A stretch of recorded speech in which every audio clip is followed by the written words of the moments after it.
Let's be honest about this.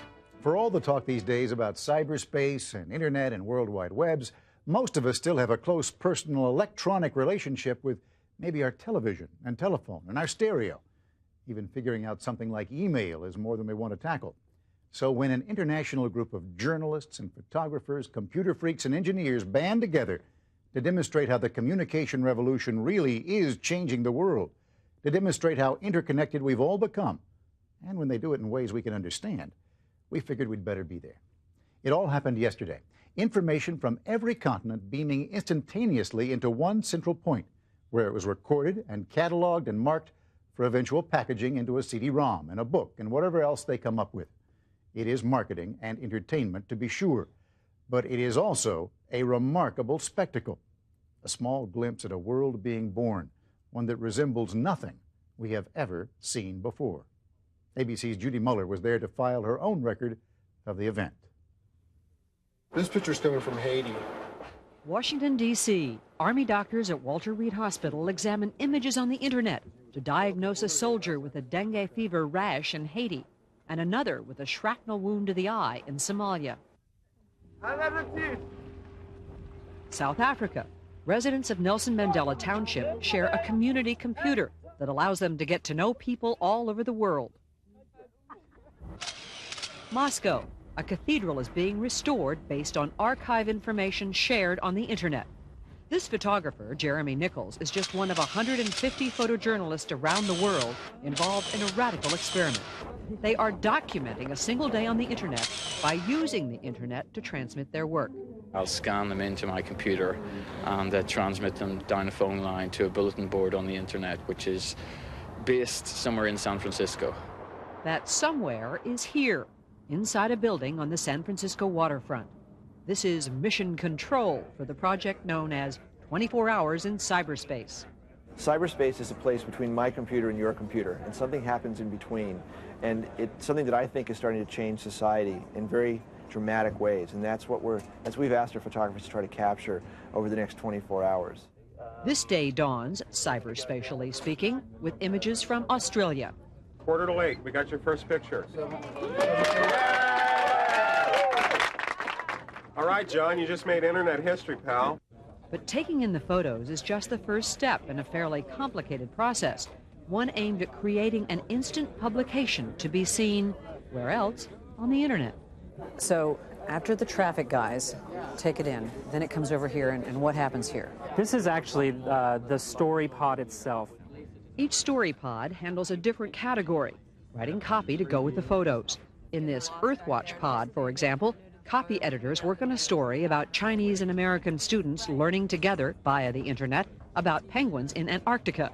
It is the first story ready for publication on the group's website. Yeah, this is the first thing. This is the story that we've been looking at all night. It's very exciting. It actually might work. In addition to the professional entries, amateurs are encouraged to participate. Editors are bombarded with email from those eager to tell their stories about how the internet has changed their lives. But not just any old story. What about a romance? Somebody who's met somebody else on the internet, is that?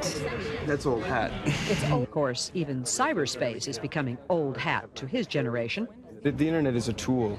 It's a communications tool, and it's new and hyped right now.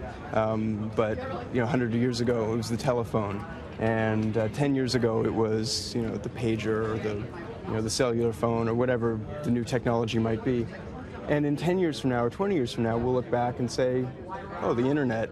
Maybe so, but on this day, the enthusiasm is pretty intense. Look at this. Look at this. It's the signing of the bill. Karen Malarkey is one of the senior editors who helps make the final decision on what will be included in the cyberspace publication.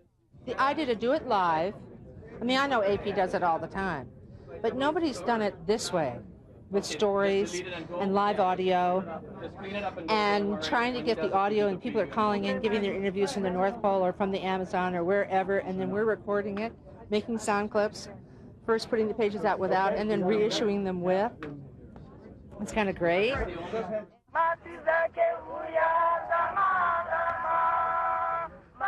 The sound she's talking about is produced here in Mission Control's audio room.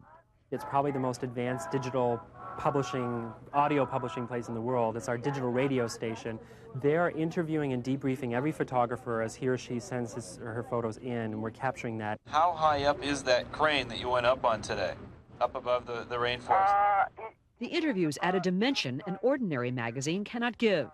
So often we see just the photographer's pictures, and this time we're able to get it in their own words. What did they do? One photographer from Malaysia was attacked by fire ants, and the barge that he was on almost sank, and with a giant anesthetized elephant.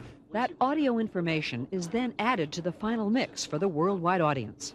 You click on a little picture for an audio piece, and then you listen to it. That's amazing. It's pretty cool. It's television. In a computer. In a computer. And radio. And radio. A newspaper. And a newspaper. But it's a costly combination. To pull off this event, a number of sponsors donated millions of dollars in computers, software, and wiring. This is the sort of the heart of the whole process. This is $1 million worth of equipment that's never been plugged together like this. And as you can see, it still sort of looks like we just plugged it all together. This is a machine, a Cisco machine that is big enough for the city of San Francisco, and you're leaning against almost $750,000 of equipment. Sorry. That's all right. Given that investment, security is tight. But even security takes on a new meaning in this cyberspace newsroom. This is where we're looking for hackers. This is where we're looking for people who are trying to sneak in under the wire and bring us offline. And if they do detect a saboteur? You try to document it, because the worst thing that a hacker hates is to be caught. So if we can catch them and send them back a message saying, we caught you, they lost the game. But the day was relatively glitch-free. The output was substantial, and so was the response, as monitored on this map in Mission Control. And Japan and Southeast Asia just completely maxed out. Australia just went crazy. Some 4 million people around the world tuned in during a 24-hour period. Even so, some of the veteran photo editors on the project found the process somewhat frustrating. By the nature of the medium, the resolution of the pictures is not what we would ideally want. In order to download these images, the resolution has to be less than we would like. The end result of this project will be a CD-ROM and a book entitled 24 Hours in Cyberspace, the latest in a series of day-in-the-life photography books, which raises a question. Does the project amount to anything more than boldly going where no coffee table book has gone before? Photo editor Malarkey says yes, that the project is valuable because it provides a glimpse into the future.